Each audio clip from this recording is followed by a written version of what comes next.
her er John. John vil gerne have en ny t-shirt, men han er for doven til at gå ud og prøve tøj.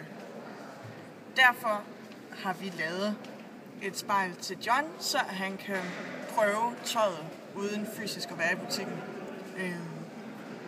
Og gennem spejlet kan han også købe det. Så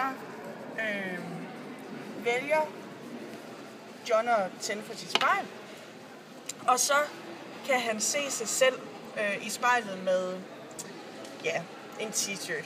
Så kan han klikke på information, så kan han se, hvilket materiale det er, hvor den kommer fra, osv. osv.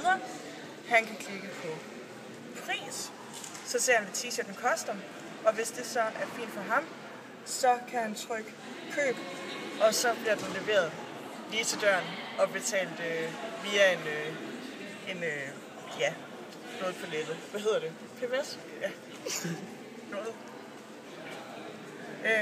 Han kan også vælge at gå videre.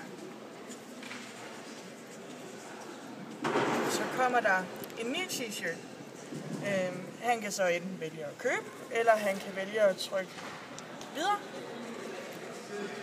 Og så kommer der en ny t-shirt. Spejlet tager højde for Johns højde og drøjde, og derfor kan han se, hvordan at lige præcis den her type t-shirt med facon og snit og halløj fungerer for ham, uden at skulle ud i en fysisk butik.